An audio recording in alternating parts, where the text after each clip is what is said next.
Are modern video games setting themselves up to fail? The hype machine that helps to sell games is also a large part of the reason why some are met with disappointment from gamers who expected something better or just different from the finished product. There are countless examples of misleading reveal trailers, mechanics and gameplay modes going missing, and games simply promising too much with hyperbole that they couldn't deliver on. Although it's understandable that some publishers have to try their utmost to advertise their games in what is an ever more saturated market, sometimes they go at it too hard. Take, for instance, the recent Prey reboot. There were countless gameplay videos, trailers and features long before release which spoiled the surprise for many and may have contributed to the wildly differing reviews it has received so far. There's also the case that increased competition and publishers' obsession with profits are putting too much pressure on developers to hit it out of the park each time. Video games, especially AAA titles, take a long time to make, and nobody outside of the business should say they could do a better job. But whether it's down to ridiculous deadlines or simply being overworked, more and more games are shipping incomplete. It's arguable that this generation has already seen more than enough disappointing games, so let's explore some of them. Bear in mind that these games are not necessarily bad, just that they didn't meet expectations. Number 10. No Man's Sky. It's almost perfunctory to write anything about why No Man's Sky turned out to be such a huge disappointment. I would basically be regurgitating the same story relayed time and time again by countless websites, blogs and YouTubers. It's quite possibly the most notoriously disappointing video game ever, though it has been redeemed in recent times, which is why it sees itself so low down here. Whether it's down to fans hyping the game to ungodly levels, Sean Murray's dodgy interviews, or a lack of understanding of what the game was actually about, No Man's Sky was not well received after players had spent more than a couple of hours with it. The game's first 2 hours should be crystallised and kept in a vault somewhere. They were great, so it's unfortunate that the rest of what was on offer turned to tedium so quickly. No Man's Sky is going to make a fascinating case study or documentary when the dust has totally settled. Hello Games are seemingly doing all they can to fix the damage, with Next bringing many people back aboard. Still, it was such a letdown at release that no amount of fixes can make some players forget. Number 9. Mass Effect Andromeda. I like Andromeda. It even has glimpses of greatness which almost make me love it. As steadfastly as we have defended the game around these parts, it's impossible to deny that it was a big disappointment for a lot of long-time Mass Effect fans. Although people were most vocal about the game's strange facial animations, it shouldn't be used as the main example when the game has deeper and more damaging flaws, which owe a lot to a reportedly messy development period for BioWare. A lot of its gameplay is barely incentivized busy work, and it's just generally lacking the same spark which made its predecessors so beloved. Andromeda's troubled launch will probably go down in notoriety, but there's still a good game to be found if you decide to pick it up. It's just not the game most of us were hoping for after 5 years of waiting. At number 8, Dead Rising 4. Where do you even begin with why Dead Rising 4 was so divisive with fans? Was it the drastic changes made to Frank West? The simplified gameplay? Much of what made the series so great being gutted out? Or perhaps it was because the game launched in a terribly buggy state? The signs were not good for Dead Rising 4 from the off. Fan reception to the new Frank wasn't kind, leading to plenty of boycotts and disenfranchisement. It wasn't much better on release either, the game being released to a mild reception from critics and was already forgotten about before 2016 was up.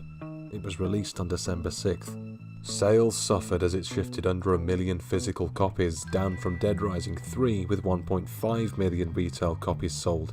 When you consider that its predecessor would have had a smaller install base as an Xbox One launch title, the future for the series just looks bleaker. Let's not even talk about Capcom locking the true ending behind a paywall. 7. The Division.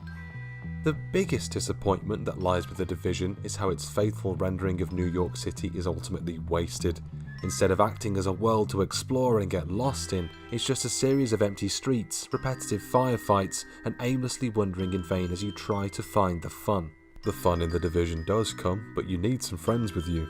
As a solo experience, The Division is often like pulling teeth. Going up against bullet sponge enemies on your own is a quick way for tedium to set in, going from cover to cover without much variation. With some friends though, things do improve, but the feeling of wasted potential is hard to shake. For squandering its premise and having some truly terrible PvP, The Division earns a spot on this list. Here's hoping that its sequel can deliver. Number 6. Destiny 2. The Division clearly didn't learn its lessons from Destiny, Bungie's huge action RPG that arrived on a wave of unmatched hype to the sounds of meh once players had settled into what the game was all about. Shooting the same enemies over and over again with the pretense of storylines to contextualize it all is what Destiny had to offer back in 2014. Destiny 2 promised to make things better from the off by carrying over the lessons learned from the Taken King, but it completely underwhelmed once the new shine had worn off. As satisfying as its shooting feels, there has to be more to draw the player in other than the promise of getting more gear to make the shooting slightly better. That's not all. Bungie have been guilty of some pretty dodgy practices since Destiny 2's release, like making you pay for shaders that used to be free, as well as secretly limiting the XP you earned. Destiny yet again has to make an apology, and some say they have done with Forsaken, but it may be too late. At number 5. Watch Dogs. When Watch Dogs was announced, people went mad for it. An open world with hacking on the next generation of consoles, beautiful brain physics, what's not to like? As it turned out, there was a lot to turn your nose up at with Watch Dogs, which all started with its slightly insidious marketing campaign.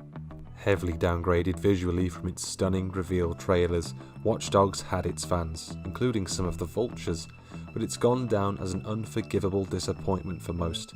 While it isn't a poor game by any means, oversimplified hacking and diabolical driving were just two of the problems it faced, not to mention the fact that its protagonist is about as charming as a cigarette butt left out in the rain. Its sequel, Watch Dogs 2, was a much improved effort but still suffered from relatively underwhelming sales. Gamers do not forget. Number 4. The Order, 1886. Favouring style over substance, The Order 1886 was the most anticipated PS4 exclusive for the console before its release. It promised to deliver the true coming of next-gen visuals married with a gripping story. It only managed the former. Releasing to mixed reviews, The Order was heavily criticised for the short length of its campaign, which could be bested in an afternoon's sitting. A lack of multiplayer or any worthwhile collectibles meant that The Order was quickly forgotten about once players had stumbled through its lukewarm narrative after repetitive cover shooting galore. The skeleton of a great game was obvious, but for one reason or another, it never reached its full potential. Also, it committed the cardinal sin of making fighting werewolves boring. How? How do you fuck that up? How do you fuck that up? Number 3. Evolve. Evolve's legacy won't be the one that developers Turtle Rock would have hoped for. Instead of acting as the new dawn for a different kind of multiplayer game, Evolve's a cautionary tale about trying to push the patience of gamers with an endless parade of DLC. If you didn't play vanilla Evolve, you avoided some of the most blatant and aggressive pushing of microtransactions ever seen in gaming. This might have been excusable if the rot didn't set in with Evolve's gameplay so soon, but thanks to how limited the content was, the early enjoyment of monster hunting became tiresome within hours. It doesn't help that long stretches of matches involve walking, and some more walking. The pacing was not balanced properly at all. Players left Evolve in their droves shortly after launch, eventually leading to its free-to-play version popping up on Steam, though it didn't exactly save it. 2K parted ways with Turtle Rock months later, who must have been hoping they had teamed with another publisher. Number 2. Mighty Number 9. The perfect example of how not to be endearing to fans, Mighty Number 9 built up the hopes of Kickstarter backers with some gorgeous concept art which looked like it would scratch a Mega Man itch. Over time, the game became uglier and uglier to the point where it seemed as if someone had skimped out on the budget somewhere and spent money on terrible marketing campaigns instead. An ill-judged trailer for Mighty Number 9 released by publisher Deep Silver managed to offend and bewilder plenty of gamers, destroying any goodwill left after it became clear that this wasn't to be the Mega Man spiritual successor backers had hoped it would be. A bad joke about anime fans crying on prom night did not resonate and showed just how out of touch everything about the project was. While not an outright slog to wade through, Mighty Number 9 is flat and lacking life. You may get something out of it if you haven't yet, so hunt around for a copy. It's being sold for crazily low prices already. Make the bad guys cry like an anime fan on prom night. Number 1. Tony Hawk's Pro Skater 5. Do you treasure childhood memories of the Pro Skater series? You might want to avoid Tony Hawk's Pro Skater 5 then. Activision and Robomodo are here to curl one out on your nostalgia with one of the biggest gaming disappointments ever released. Even the most optimistic of gamers would find it hard to argue against Tony Hawk's Pro Skater 5 being nothing more than an opportunity to earn a quick buck off the series' once great name. Activision have a nasty habit of capitalising on nostalgia, as seen with the Infinity Warfare Modern Warfare Remastered debacle, so they must have leapt at the chance of cutting corners with this disaster from 2015. Laughably buggy, soulless and lacking an unbelievable amount of content at launch, Tony Hawk's Pro Skater 5 was universally hated by fans and critics. The only good thing the game achieved was providing something for both to agree on for once.